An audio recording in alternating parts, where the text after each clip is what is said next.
Criterion analysis से। पहली चीज़ जो हम पढ़ेंगे वो क्या होगा, कैंटर्स थ्योरम। तो देखते हैं कैंटर्स थ्योरम क्या होती है।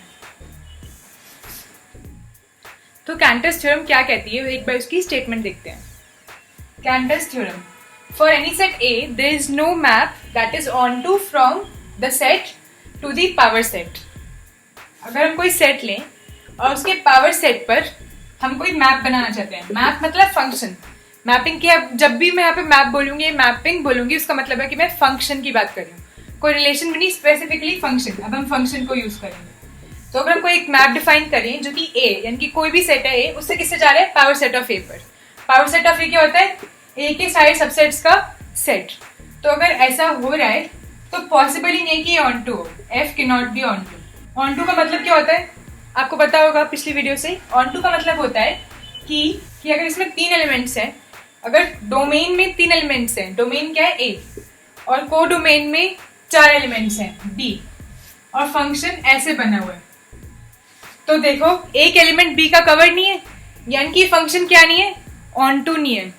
फंक्शन ऑन टू ना होना, इसका क्या मतलब है कि फंक्शन के सारे एलिमेंट्स की प्री इमेज नहीं है। कोई एक एलिमेंट ऐसा मिल जाएगा जिसकी प्री इमेज नहीं है। अब फंक्शन ऑन टू कब होता है, जब उसके सारे एलिमेंट्स जो है कोडोमेन के, वही सारे रेंज के एलिमेंट्स बन जाए, तब वो फंक्शन ऑन टू होता है। पर ये फंक्शन ऑन टू नहीं है क्योंकि इसके एक कोडोमेन के एलिमेंट के पास प्री इमेज नहीं है। ऐसे ही क्या कह रहे हैं, कैंटर्स थ्योरम में कहती है कि पावर सेट ए इतना बड़ा सेट है कि अगर हम ए सेट से पावर सेट ऑफ ए पे कोई भी रैंडम सेट ए के लिए अगर हम एक ऑन टू मैप ड्रॉ करना चाहें तो वो नहीं बन सकता। क्यों? क्योंकि पावर सेट ऑफ ए क्या है, ए सेट से हमेशा बड़ा होता है, हमेशा। अब इस बात को और अच्छे समझते हैं। इससे पहले मैं आपको 2 रिजल्ट्स दिखाना चाहती हूँ जो कि बहुत इंपॉर्टेंट है। वो किस पे बेस्ड है, ऑन टू और 1-1 फंक्शन पे। तो ये 3 बातें बेसिक 2, और तीसरी बात इन दोनों से आ जाएगी जो कि इंपॉर्टेंट है। देखते हैं, अगर कोई फंक्शन 1-1 है, 1-1 मतलब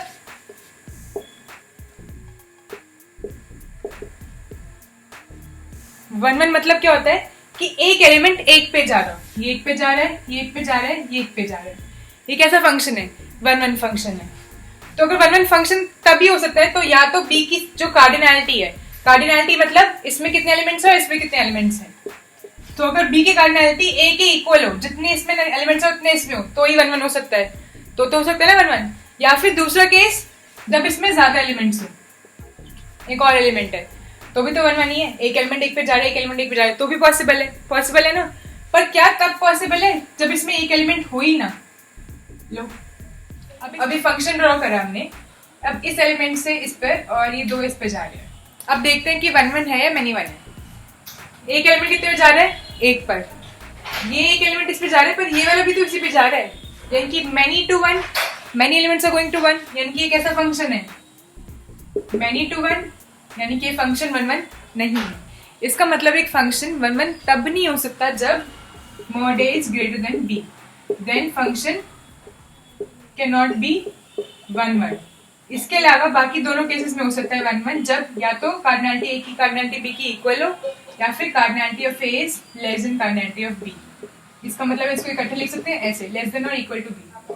अगर ऐसा हो तो फंक्शन 1-1 हो सकता है। तो इसका मतलब क्या है, domain is less than equal to codomain, यानी कि डोमेन हमेशा कोडोमेन से छोटी हो या उसके बराबर हो नंबर में, सिर्फ नंबर बात करें, यानी कि सेम हो। नंबर मतलब कितने एलिमेंट्स है कोडोमेन में, कितने डोमेन में, ऐसा हो तो फंक्शन 1-1 हो सकता है। अगर बाय चांस ऐसा हुआ कि इससे बड़ी है तो 100% कोई 1-1 फंक्शन इसमें नहीं होगा। ये भी लिख लो, if cardinality of A is greater than cardinality of B, इसका क्या मतलब है, there exists no 1-1 function from A to B. अगर cardinality of A cardinality of B से बड़ी है तो एक भी 1-1 फंक्शन एग्जिस्ट नहीं करेगा ए से बी पर, सिर्फ इसी कंडीशन में करेगा। क्लियर? अब अगली बात पे आते हैं, ऑन टू। ऑन टू क्या कहता है, आपको पता है ऑन टू कब होता है फंक्शन, अभी बताया था, जब सेट के सारे एलिमेंट्स की प्री इमेज हो। तो फंक्शन ऑन टू कब हो सकता है, या तो सब बराबर हो, यानी कि जितने ए में है उतने ही बी में एलिमेंट्स हो। इसमें 4 थे और इसमें भी कितने हैं, 4 हैं, तो ऑन टू पॉसिबल है ना। ऑन टू मतलब सब सारे एलिमेंट जो कोडोमेन में है उसकी प्री इमेज होनी चाहिए, ऐसा है ना, बिल्कुल है। दूसरा तरीका क्या है कि इसमें ज्यादा एलिमेंट्स हो, अगर इसमें 5 है इसमें 4 है तो भी तो पॉसिबल है ना। देखो अभी भी तो सेटिस्फाई हो रहा है, हर एलिमेंट की प्री इमेज है ना, तो ऑन टू है। ये था फंक्शन डेफिनेशन। कंप्लीट ही कैसी होगी अगर एक भी एलिमेंट की इमेज नहीं होगी। तो अगर ऐसा फंक्शन हो तब भी वो ऑन टू है, पर ए के एलिमेंट्स क्या है, बी के एलिमेंट से ज्यादा है। ऑन टू फंक्शन तभी पॉसिबल है जब ए की कार्डिनैलिटी बी की कार्डिनैलिटी से बड़ी हो या उसके बराबर हो।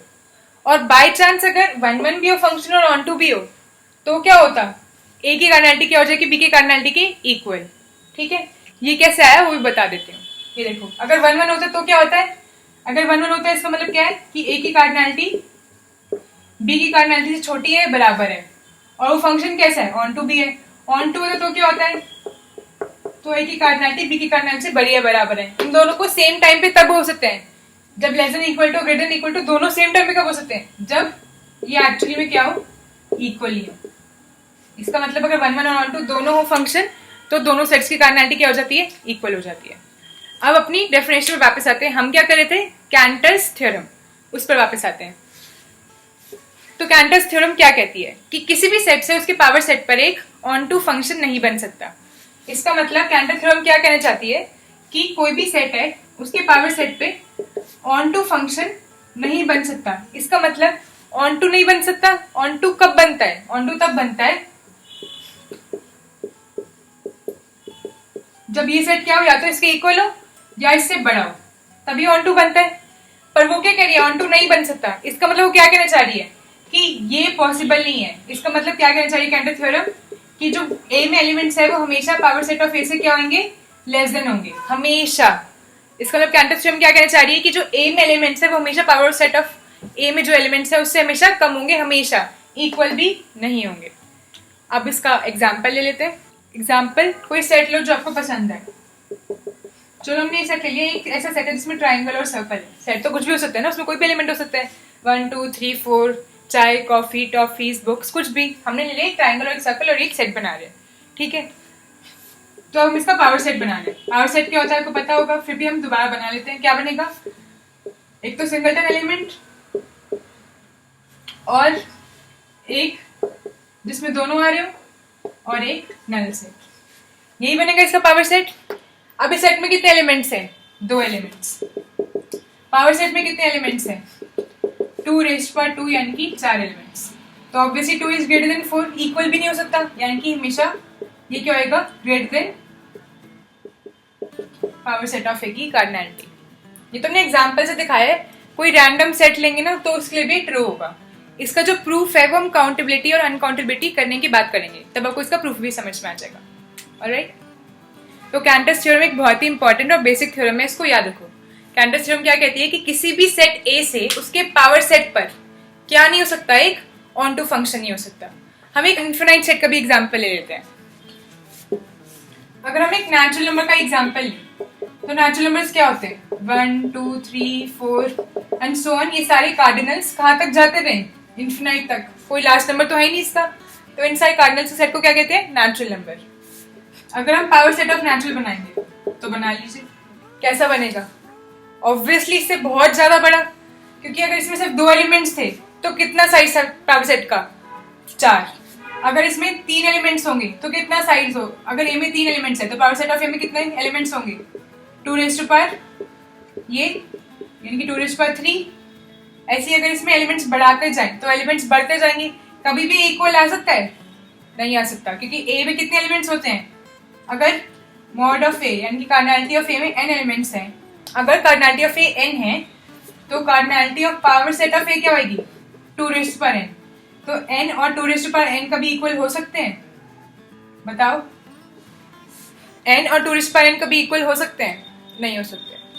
2⁻n is always greater than n for all values of n। n की वैल्यू पुट करके देखो, कभी 1 पुट करो तो 2⁻1 इज 2, ग्रेटर देन 2 पुट करो, 2 n क्या आएगा, 2 है तो n 2⁻2 क्या होगा, 4, ग्रेटर देन 3 पुट करो, हमेशा ग्रेटर देन आएगा। इसलिए बात प्रूव हो जाती है कि सेट चाहे इनफाइनाइट हो चाहे फाइनाइट हो, उसकी कार्डिनैलिटी, पावर सेट की कार्डिनैलिटी हमेशा सेट की कार्डिनैलिटी से बड़ी होती है। क्लियर? तो इस थ्योरम को याद रखिएगा। जैसे कि हमें पता है कि हर दिन में कुछ स्पेशल होता है, तो आज का स्पेशल है 2 नवंबर 1926 को चार्ली वॉकर, जो कि अमेरिकन सिंगर, गिटारिस्ट और एक डीजे भी रह चुके हैं, जो कि बहुत ही सेंसेशनल सिंगर थे, उनका बर्थ हुआ था। और साथ में उनके गाने तो आपको याद होंगे ना, जैसे कि pick me up on your way down या फिर who will drink the wine, ऐसा कुछ ही था ना, तो वो गाने। He was a very great person. And दूसरी अच्छी चीज़ क्या हुई है कि आज मेरे क्यूट सी कज़न का बर्थ हुआ है रात को 12:30 बजे।